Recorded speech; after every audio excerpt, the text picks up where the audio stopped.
But as far as Harvey, Illinois and Lou Boudreau, he's number one. He put Harvey on the map. He put Thornton on the map. Set the stage for Thornton and what Thornton has become along the years. Well, when you think about Thornton athletics and you reflect on the history of Thornton, you can't help but bring up the great Lou Boudreau. Lou Boudreau was one bad dude. Lou was one of the greatest players in the history of Thornton Township High School.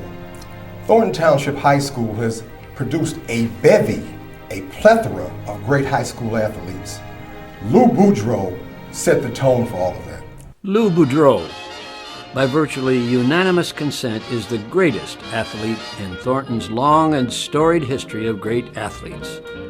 At every stage of his distinguished career, high school, college, and professional, Lou Boudreau performed always at the highest levels, showed himself time and again to be an exceptional athlete and an exceptional leader. Time and again, he showed himself to be a champion.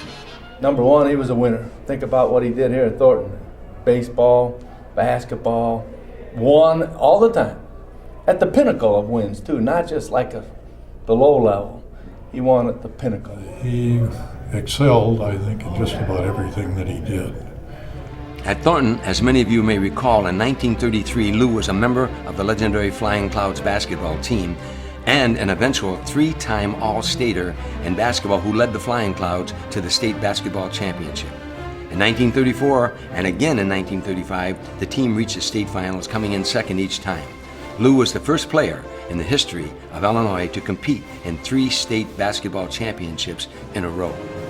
Lou continued his superior caliber of play at the University of Illinois, where in 1937 he led both the Illini basketball team and the baseball team to Big Ten championships. The University of Illinois in 1992 retired Lou Boudreau's baseball jersey, number 5.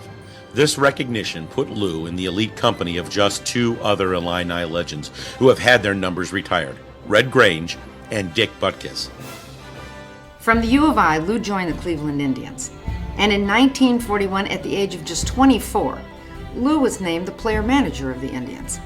To this day, he is still the youngest person ever to manage a Major League Baseball team and one of just a handful of player managers in baseball history. This achievement at such a young age speaks to Lou's extraordinary physical talents, grasp of the game, and his capacity for leadership. In 1948, he led the Indians to the World Series championship. This was Cleveland's first championship in 28 years, and only the second in their history. 65 years later, Lou is still the winningest manager in Indians history and the last Indians manager to lead the team to a world championship. I think when you think of Lou Boudreau, I mean, he's the model for, I think, every kid that attended Thornton High School, because he proved that if you work hard and you do the right things, there's no limit to what you can achieve. Lou's .327 average won him the American League batting title in 1944. And then in his banner year of 1948, not only did Lou and the Indians win the World Championship, but a career-best .355 batting average with 18 homers and 106 RBIs resulted in Lou being voted the American League Most Valuable Player. In his 15 years in the majors, Lou had a .295 batting average with 68 home runs and 789 RBIs. Lou led the league in fielding 8 times and in double plays 5 times. He was selected to play in the All-Star Game 7 times, including 5 years in a row from 1940 to 44. During the 1940s, Lou led all Major League players with 1,578 hits. He had a winning attitude, and he could bring that on to others.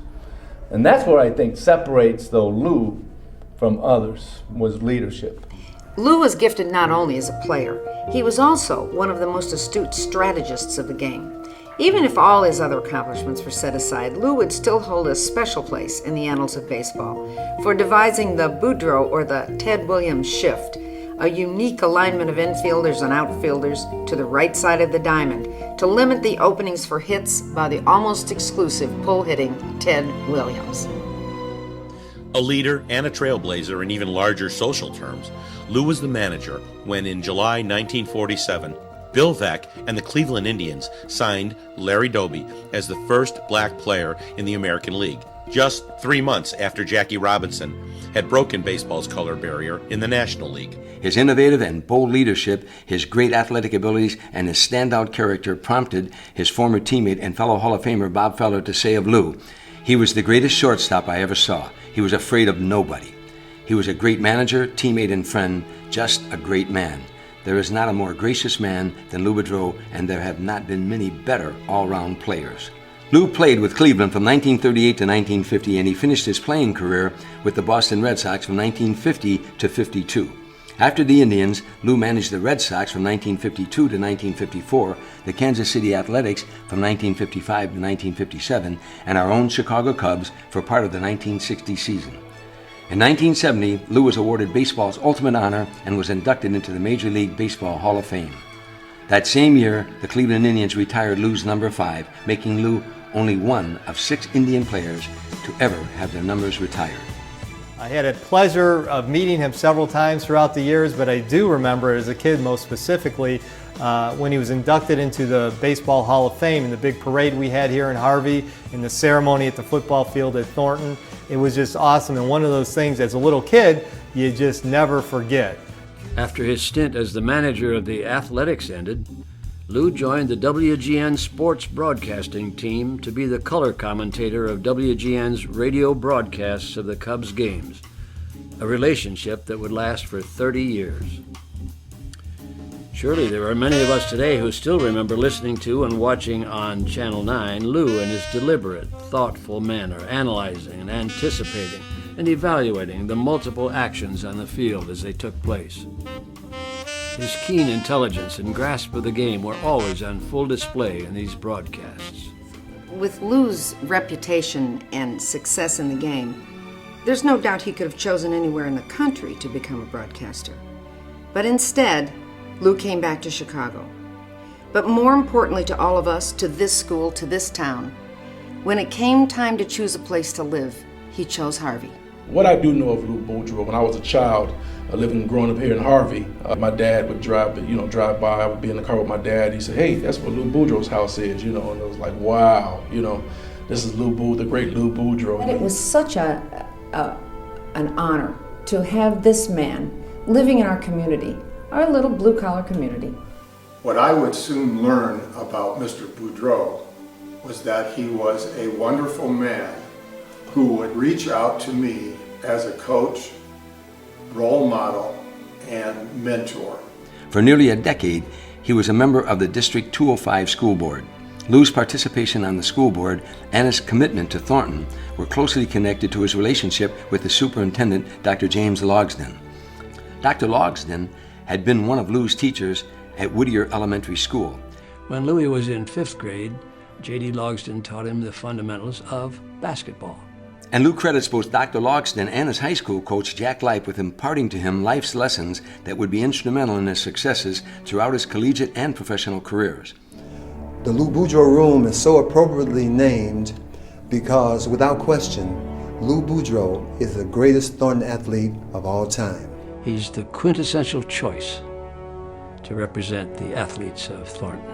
This is the greatest Hall of Fame room in the state of Illinois. Now, being principal of this great school and the Lou Boudreau room, my other attachment is to Lou Boudreau is the actual Lou Boudreau room itself. And when I found out about the Lou Boudreau room, to me, it just exemplifies dedication, honor, excellence. And anybody who followed that was in the tradition of Lou Boudreau. Such a sense of the past and such a sense of history and tradition from this proud school. And it made me proud. But moreover, it showed me a pathway to success and achievement and pride. And that's what the Lou Boudreau room meant to me. This room is one of the best in the state of Illinois, and in my opinion, one of the best in the country. And it exemplifies Thornton athletes, Thornton students athletes. It shows great character and dedication and commitment. This is a room that, by the name, has great tradition. And this is a room that that all athletes at Thornton strive to get into. This is the greatest of the great on the South Side. Well, the first thing that comes to mind is that when you come to Thornton, there's one place that you know about, and that's the Lou Boudreau room. That's like the center mark or the status quo of your success or excellence as an athlete and a student here at the school. To make it to the Lou Boudreau room is kind of like that's your high school Super Bowl. So when you speak about Lou Boudreau room, that's the one thing that comes to mind. That is the greatest of the great. Lou Boudreau room means so much to me because all the great athletes, the great people that have come through here, it's just amazing to be a part of it. Lou Boudreau was not the first to bring national attention to Harvey and to Thornton. That honor very likely goes to Elizabeth Betty Robinson, class of 1929. Betty Robinson was a two-time Olympic gold medalist, winning the first ever gold medal in the women's 100-meter dash at the 1928 Summer Olympics. It was Lou Boudreau, however, who brought the national spotlight to Harvey as no other athlete had ever done before or has since. It was Lou Boudreau who set the standard for athletic achievement at Thornton, who set the standard for the athlete as a good citizen, as a supporter of his or her community. All the succeeding generations of athletes who have followed Lou Boudreau have performed not so much in his shadow, but in the golden light of his stellar example.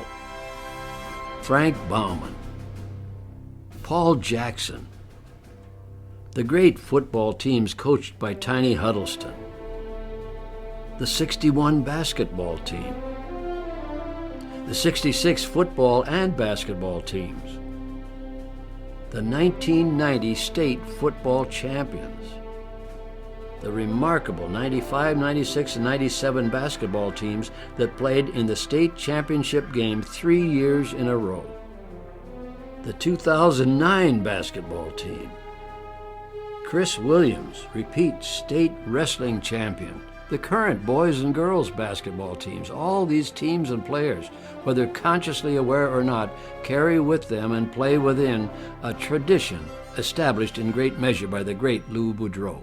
And when you walk these hallowed halls and you look at old pictures and you see this name, it kind of makes you want to be great. So that's what I was trying to do when I was here. Just wanted to make sure that I was living up to the great name of Lou Boudreau to make sure that we honored our school.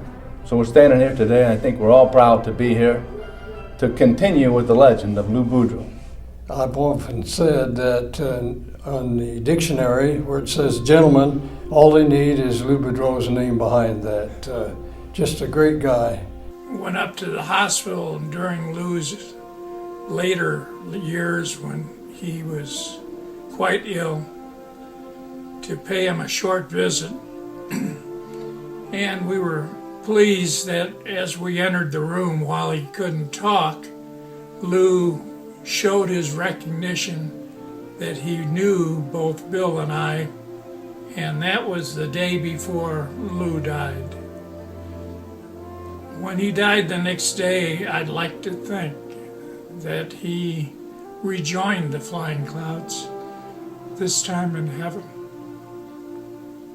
Lou Boudreau was a classy guy, courteous, a gentleman at all times. Lou Boudreau, here's to you. Thanks for all the wonderful memories.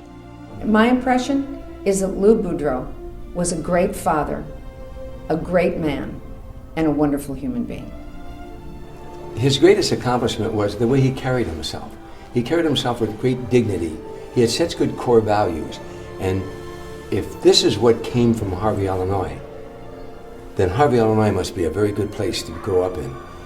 Lou Boudreau, Lou Boudreau, Lou Boudreau. We all love Louie. And just as Yankee Stadium was the house that Ruth built, so too is the Thornton Athletic Trophy Room the house that Boudreau built.